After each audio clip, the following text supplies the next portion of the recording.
All right, Alexander, let's talk about the situation in Ukraine.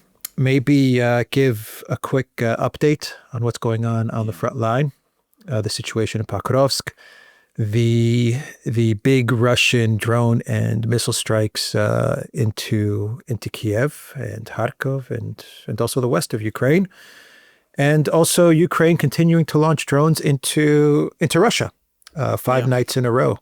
They've been launching drones into Russia. And then we can perhaps talk about what is going on inside of Ukraine. The fact that Umerov, the former defense minister, was going to be the ambassador of Ukraine to the United States, and the U.S. said no. And now we're getting talks about a third round of negotiations. All of a sudden, Zelensky is in a panic. In a rush to get negotiations with Russia back on again in Istanbul. So let's start with the front line. Yeah, let's indeed, because I mean this is what is ultimately, of course, driving everything, and of course the military situation for Ukraine is getting worse. But I also get the sense that we are only at the start of events. So the Russians now routinely launching massive missile and drone strikes against Ukraine. They're doing it night after night. Sometimes there's a couple of days of pause. I don't think this is to rebuild stockpiles anymore or anything of that kind, because I understand that production is running far above even the number of missiles and drones that they are launching against Ukraine on any particular night. It's briefly more because I think the Russians need to, survey and understand what exactly is going on in Ukraine after several days of big missile and drone strikes. So the night before we did this program, another huge strike on Kiev, on various other places, lots of missiles, hundreds of drones every night, night after night. There is absolutely no way that the air defense systems that Ukraine has can keep up with this. And for the moment, at least, there's no sign that Ukraine is receiving Patriot missile systems in anything remotely like sufficient quantities to make up or to deal with this. And I just don't think those Patriot missile systems are there. All of the information we're getting from the US is of massively depleted stockpiles and of the United States being short of missiles, and there's attempts to get missiles sent to Ukraine from Europe, and the Europeans are very reluctant to do that. But if that happens, it's not going to ultimately rescue the situation, because the Russians can just keep on doing this. All that it's going to do is it's going to run through even the stockpiles that are left faster still. So that's the situation in the sky over Ukraine. The Ukrainians have been launching their own drone attacks against Russia. They're on a far less significant scale than the ones the Russians launch against Ukraine. The only question is this a preparatory drone strikes in preparation for missile strikes that we hear might be coming? There's lots of talk about how Ukraine, with German assistance, has been producing its own missiles. I think nearly everybody who's been following this believes that these are Taurus missiles that the Germans have quietly transferred to Ukraine. Of course, the Germans deny this, but I think many people assume that these missiles are indeed going to be launched at the end of this month against targets inside Russia. And the assumption, again, is that the drone attacks that we are seeing, which are not doing much in the way of damage, that they might be an attempt to try to drain the Russian air defense systems and also to identify where they are, so as to make the passage of the missiles that Ukraine is going to launch from the end of this month is going to make the passage of those missiles more effective. I am skeptical that this is going to work in that way. Whenever Ukraine has launched missiles, whenever it's been provided with Storm Shadows and ATACMS. That hasn't really been much of a success, but we'll see. I mean, we can't estimate something that hasn't yet happened. If the missile strikes that Ukraine launches are more effective, Russia remains the biggest country in the world. Its industrial system dwarfs Ukraine's. Russia has a very sophisticated air defense system. It might experience some damage, but it will rapidly adjust, as it always has, and it will only be dented briefly. And of course, Russian resolve will be further strengthened. Meanwhile, one gets the sense that on the front lines, we are now at a crisis point, in the sense that the Russians have basically placed Pakovsk, which is the place that they are focusing on at the moment, under siege. The Russians are to the north, south, and east and southwest of Pakovsk. There's only one secure area through which Ukraine could, well, not even very secure area. There's only one road left that the Ukrainians are able to use to send equipment and reinforcements to Pakovsk. Even that apparently is being attacked by Russian drones and missiles and things of this kind. One gets the sense that Pakovsk is going to be a major battle over the next couple of weeks. I don't think anybody who's looking at the situation doubts that at some point Pakovsk is going to fall.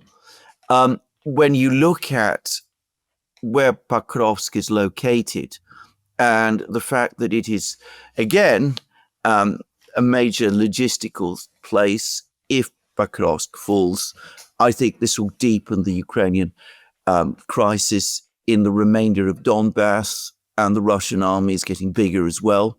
The Ukrainians themselves say this, and the Ukrainians their army is getting smaller, and the Ukrainians themselves admit this.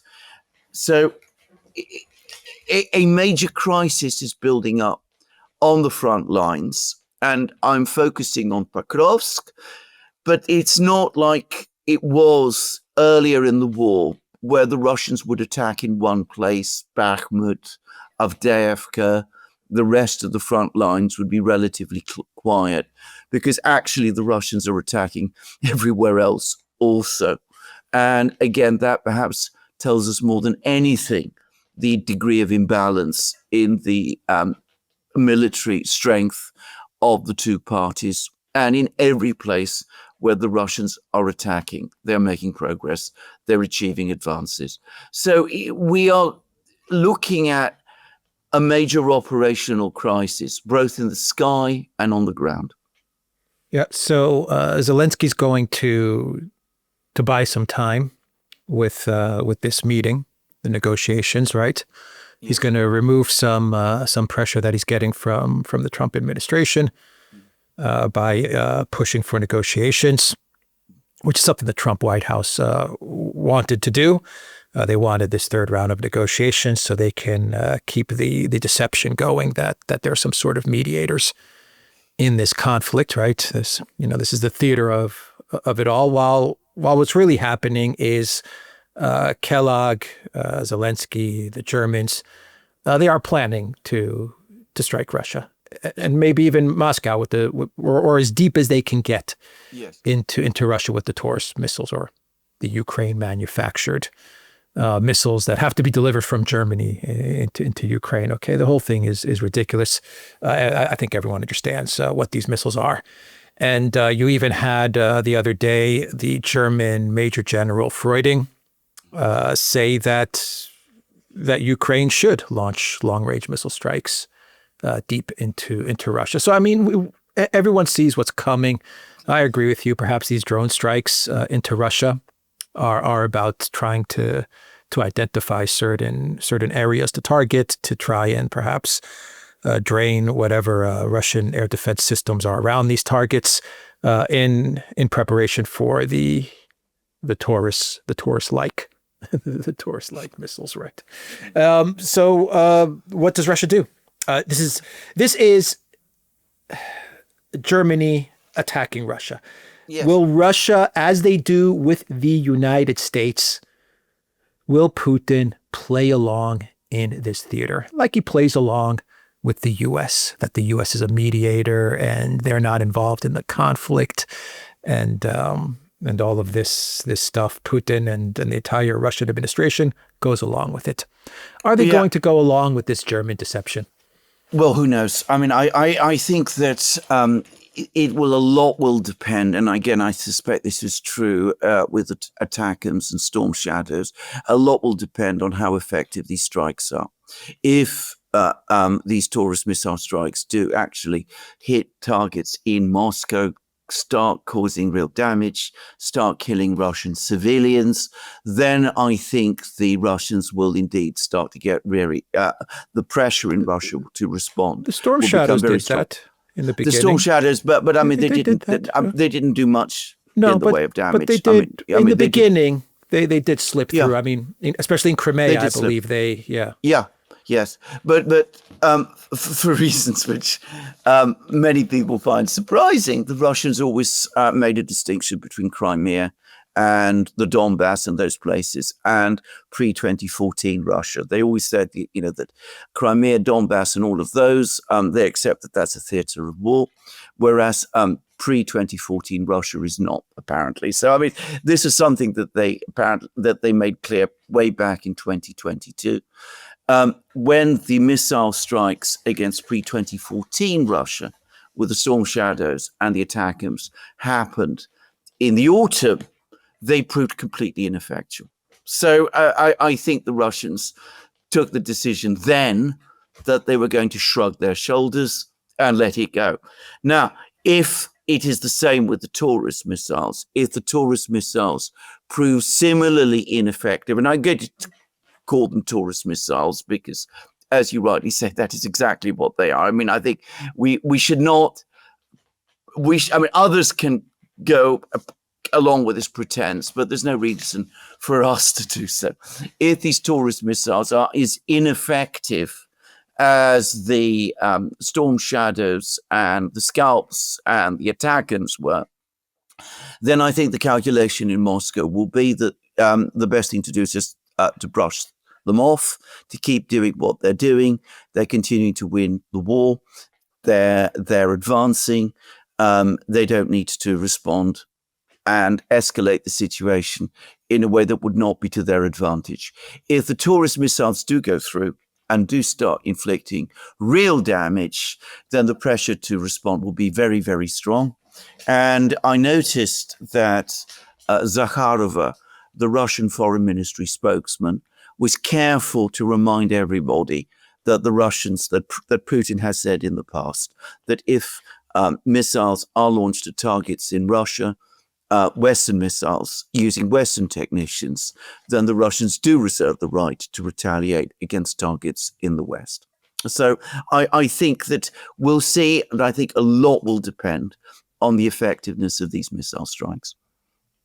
Yeah, so sometimes I wonder if this narrative about these missiles being produced by Ukraine in Germany to be delivered to Ukraine in order to not call them missiles is not only about providing Germany cover, but it's also about providing Russia cover, so they don't escalate against Germany. I mean, this is such a bizarre song and dance that's taking place between the collective West and Russia.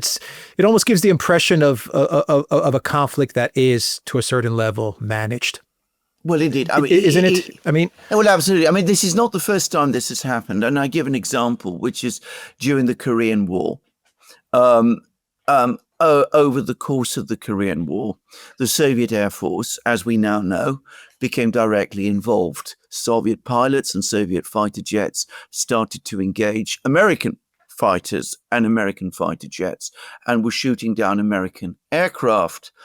But they wore either North Korean or Chinese roundels on their aircraft. So the pretense was that they were not Russian, Soviet at all, that they were North Korean or Chinese. Everybody knew that they were actually Soviet, but everybody pretended that they were not.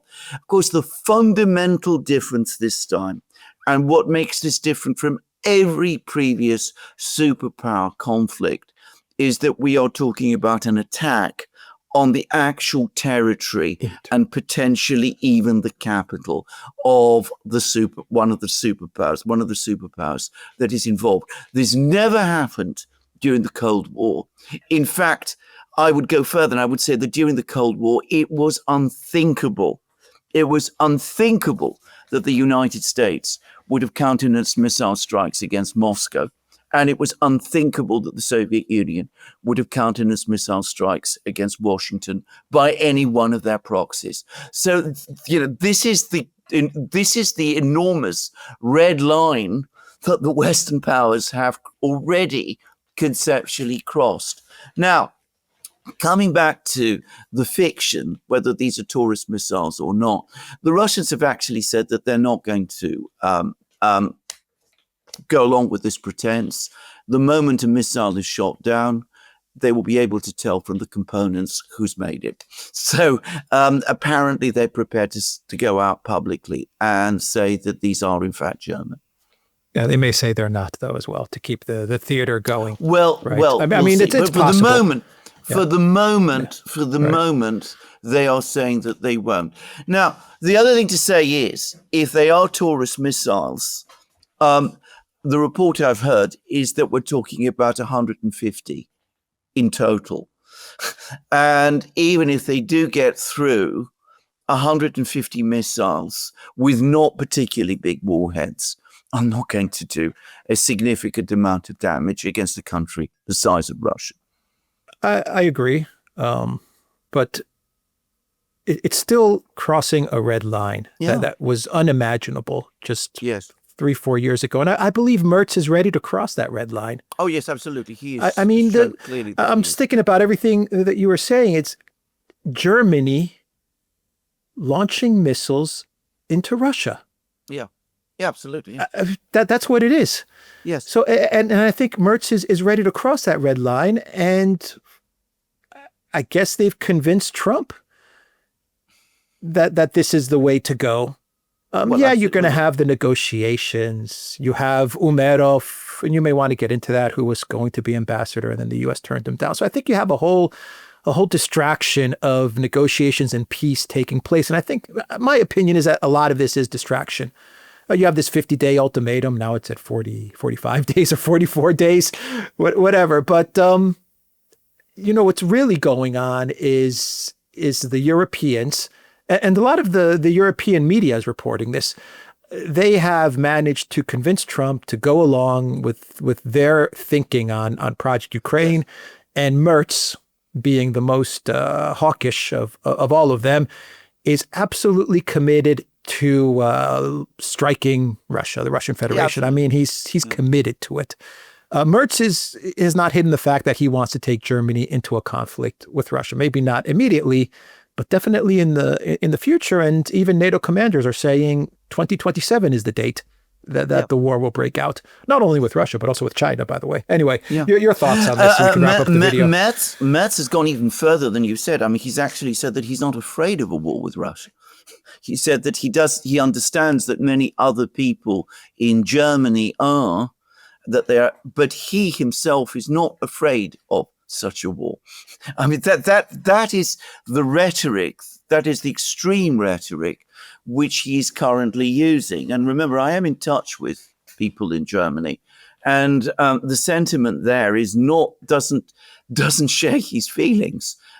He is having political problems in Germany, and the German elections that took place in February quite clearly show that if you're talking about younger people in Germany, they do not want to be part of this war.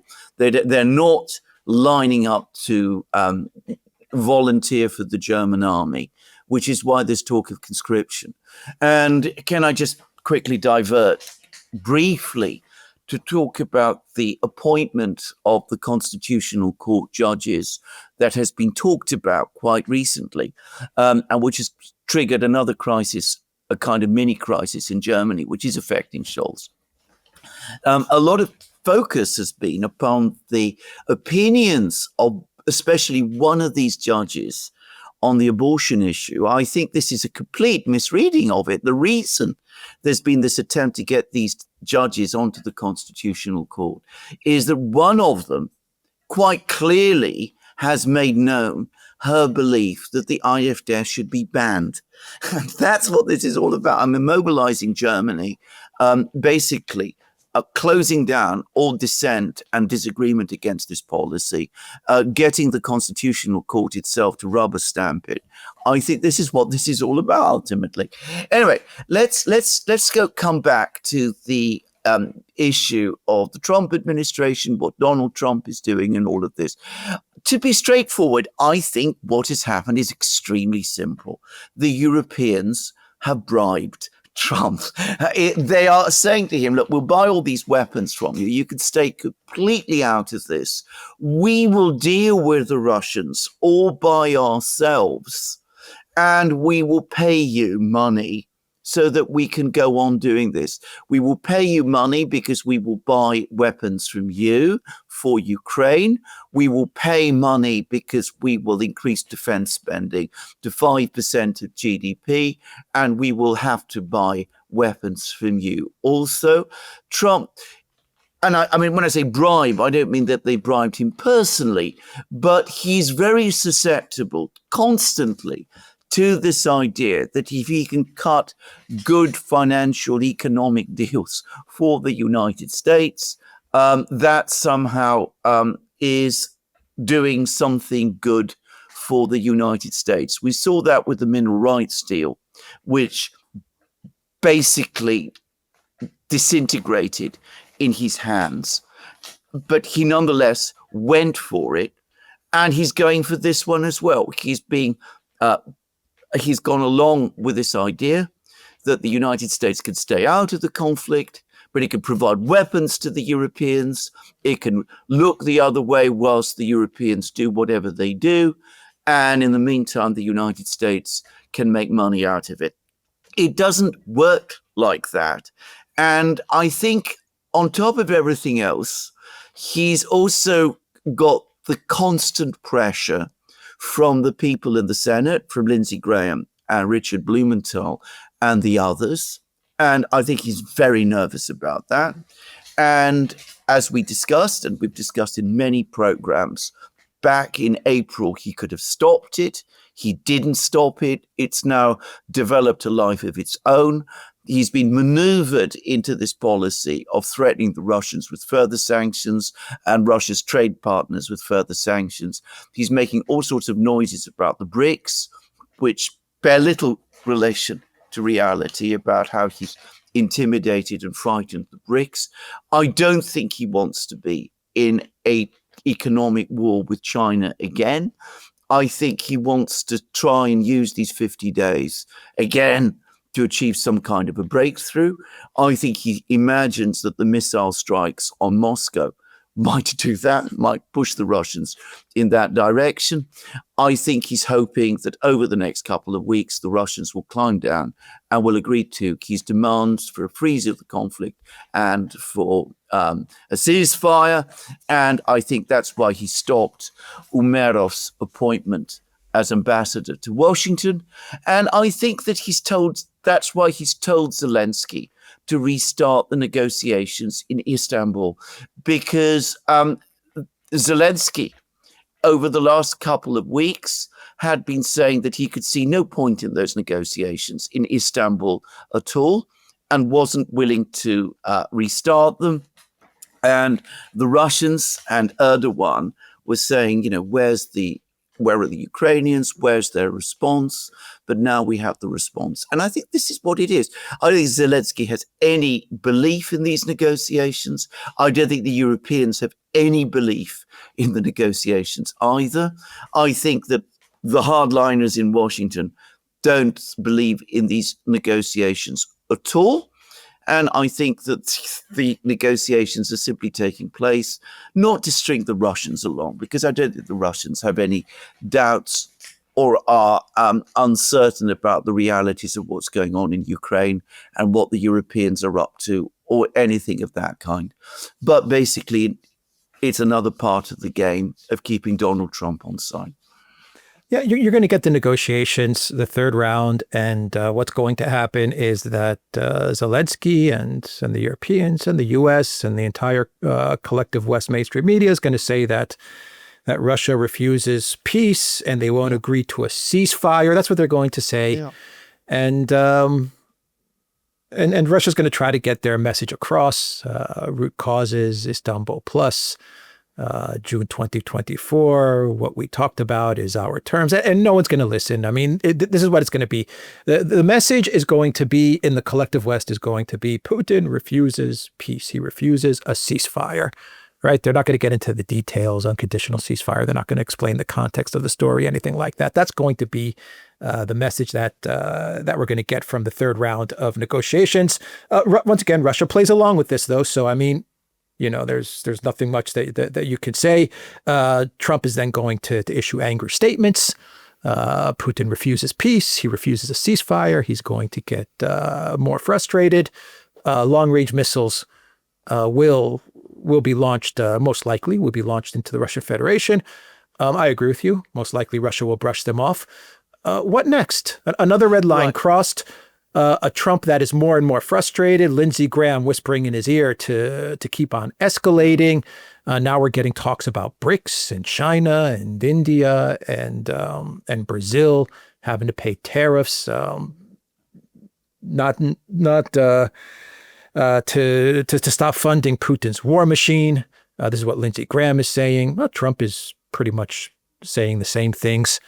It's obvious that Lindsey Graham has an immense amount of influence over U.S. President Trump. I mean, what comes next? Yeah. Because I want to repeat myself here. I don't want to repeat myself here, but Russia is playing along with this, and we are going to get most likely another big red line that will be crossed. And I agree with you. Most likely, nothing's going to really happen or really change. So, I mean, what comes next after all of this concludes and we get to the 50-day mark? Well, let's unpack that, because first of all, it's not correct that no one is listening. No one in the West. In the West, yes, in the West, yeah. I mean, there are other parties who do listen. People in Russia listen. Some of them get very angry because they feel that it's a mistake for Russia to engage in negotiations at all. But for the Russians, they've always argued that they are prepared to sit down and talk with the Ukrainians. They've talked about Istanbul Plus and Istanbul and all of that. They've explained all that to their friends around the world. It'd be very difficult for the Russians simply to say, we're not prepared to negotiate, if the Ukrainians say that they are. So, I mean, they have that issue ahead of them. The thing is that up to now, and they've been successful in this, they've been able to convince and explain to their friends around the world why it is reasonable for Russia to demand Istanbul Plus. So, I mean, we mustn't look at this purely from the perspective of the West. Now, if we find ourselves in a situation where there are missile strikes against Russia, which there will be. I mean, I've no doubt about this. Within the next week, 2 weeks' time, we're going to start to see attempts by Ukraine to launch missile strikes against Russia using what will clearly be Taurus missiles. If they are ineffectual, then the war will continue and Pakovsk will fall. And that is more consequential in terms of the war than ineffectual missile strikes against Russia. We mustn't let ourselves get swept along by the theater. Yeah, it is a red line. When we covered Iran, we talked about how whatever the effects were, I'm sorry to interrupt, but whatever the effects were, whether they were successful or not, it was a taboo that was broken. Absolutely. Isn't this diplomatically, geopolitically a taboo that is being broken? Absolutely. Striking, perhaps going after the capital of a nuclear power. Absolutely. Just as the attacks on, the nuclear sites at the time when the IAEA was monitoring them was a taboo. And if the United States is so reckless that it goes ahead and imposes 100% tariffs on China and India and all of the others. It's already imposed 50% tariffs on Brazil, remember, and it's making all kinds of other threats. That too, in a kind of is a violation of a taboo, because there've been sanctions and there've been tariffs, and as we've discussed in other programs, now tariffs and sanctions are being united. They're being combined together. The point is this: violating red lines in this way, in order to achieve objectives which you are not achieving, ultimately places you in a worse position. We see this with Iran, which is now saying that it's refusing negotiations, and which is in a position to continue its enrichment program without the United States knowing what's happened. And the same, of course, applies even more so with the situation in Ukraine. If you start taking this kind of approach, and that ensures that the war in Ukraine ends with an even bigger Russian victory and an even bigger Western defeat than would otherwise would be the case, that is going to have severe geopolitical consequences. And if you're going to wage economic war against the whole world, which is what the United States and the West is now doing, that too is going to have very negative consequences for yourself. So the more taboos you break, the worse your situation becomes ultimately. Okay, what are the risks then for Russia once this taboo is broken, if this taboo is broken? Well, the big risks, and the risks that are always there, is that if the Taurus missiles are launched but they fail, then they will come back to Trump and they will say to him, look, we've got to escalate. The Russians are still advancing. It's not made any progress. So let's start sending Tomahawk cruise missiles. That's where we go. I mean, that's, by the way, where the risks ultimately are. Because if you get yourself onto the escalatory escalator, as we've discussed so many times about sanctions, remember, some years ago, when the United States imposed its first trivial sanctions against China, we said that the United States was on the escalatory escalator in terms of China. And now we've seen where we are. Once you get onto the escalatory escalator, it is almost impossible to get off. I don't think Trump himself, by the way, understands that. I think he still believes that, if he imposes, if he says he's going to impose 100% tariffs on Russia in 44 days or whatever it is now, I think it's actually more like 43 days, by the way, just to say. But if he says that he's going to do that, then he can always back off. He can always wheel and deal. He can somehow talk to Blumenthal and Graham and get them to agree to pull back. That, something like that will happen. I think that he doesn't understand that people like Graham and Blumenthal are really not interested in the kind of points that he's making. I said in my program, the program I did yesterday, that he's starting to show signs of stress. I don't think he's got any major issues, but I think these swellings, I've seen this myself. I've had to deal with many people who are under stress. I've seen similar things, and I've seen this increasingly in signs of his increasingly strange behavior, at least some actions that he's taking, which look extremely strange to me. And I think he is under incredible amount of stress, but I think he's played this all wrong. No, he's played this completely wrong.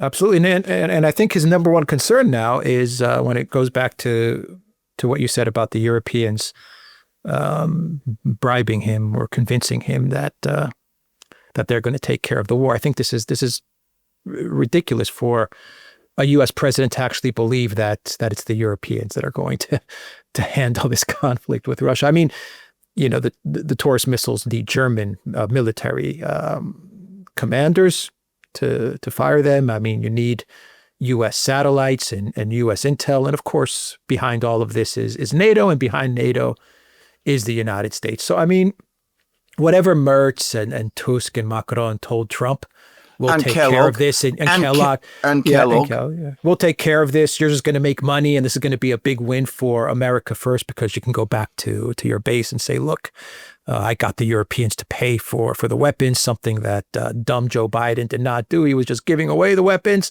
but now we're making money on the weapons, and they'll be a part of America first that's going to cheer, and they're going to say promises made, promises kept, and they're going to think that Trump is a 10D chess player. It's ridiculous. I mean, this is not the situation at all. It's media spin from Trump, and he's good at that. But behind whatever takes place going forward in the escalation with Russia is the United States ultimately. I think that's a correct statement to make. Whether it's Taurus, Germany, NATO, behind all of it is the United States. Their satellites, their intel, their absolutely, their command to control everything. Of course. And to come back to a point that we've made many, many times, we made this about the Starmer, Macron plans to send peacekeepers to Ukraine, all of that. When if the Europeans get into trouble, they're going to turn to the United States and are going to ask the United States to come to their rescue. The only way to be absolutely certain that is not going to happen is to give the Europeans clear red lines and to stick by them. We've talked a lot about red lines. The real problem with red lines is that Trump and the Americans have never shown any ability to stick to red lines with the Europeans. Well, we've said it, that Trump is unable to say no. He doesn't have the courage to say no to Graham or Blumenthal or to the Europeans. He really doesn't. I mean, yes, he says yes to them. Eventually, they work on him, and they work on him. Right? At first, he says no, but they keep on trying, and they keep on trying, and eventually, he caves. I mean, that's just the sequence of events. Whether it's Lindsey Graham or Blumenthal or tariffs or BRICS or escalation against Russia, eventually, he caves. Well, he does. And I mean, again, there's now all the speculation that his wife is also involved in his book. We don't know that. I mean, this is just, but he does. My own view is that it's basically, again, it goes back to what you said some time ago, this peace through strength idea. He can't bring himself ever to accept that the United States is not strong, is not getting stronger. Talking about negative consequences, we had those reports 3 weeks ago. The United States down to 25% of the Patriot missiles that it needs. We've had the admissions in The Economist that the United States cannot scale up its military production. Over the weekend, I did some studies about, I researched what is actually happening in the US economy and whether reindustrialization in the United States is indeed happening. And the interesting fact is that not only is there no reindustrialization in the United States, in fact, deindustrialization processes are continuing. Over the last 33 months, I believe we've seen 31 months of industrial contraction. So it's not addressing the problems and abusing the tariff and protectionist policies, which were all about reindustrializing the United States in the way that is being done, is going to compound the problems. Yeah, don't get me started on that. Let's end the video because he blew that whole tariff policy. He blew it. Even Lindsey Graham is running around the networks saying that the United States is going to use tariffs in order to bully China and India and Brazil. I mean, tariffs are now sanctions, completely weaponized. Yes. I have to say, of all the things about Trump, it's the one in some respects I regret the most. I'm agnostic about whether tariffs work or not. I don't have that degree of economic knowledge, but it was a policy. It was different from what was being done before. It did seem like a serious attempt to address America's problems. It's industrial decline. And what we see is that, as I said, it's all been destroyed. It's been misused in this way. And in the meantime, the president himself has now quarreled with America's leading and most successful industrialist. Yeah. Yeah. Every statement that's coming from Trump now is, if you don't do what we say, we're going to put X amount of tariffs on you. Yeah. It's become a joke now. I mean, tariffs have become a joke. Absolutely. Yeah. And I think the rest of the world is sick of it, to be quite honest. Not the collective West. Maybe even the European Union is not so happy about the whole thing. But I think a lot of the world is absolutely sick of the weaponization of tariffs, in much the same way that they were sick of the weaponization of sanctions. Absolutely. And the dollar and all of that. Yeah. Anyway, all right. We'll end the video there. TheDuran.looks.com. We are on Rumble, Odyssey, Bitch, Telegram, Rockfit, and X. And go to the Duran shop, pick up some merch like what we are wearing in this video update. There is a link in the description box down below. Take care.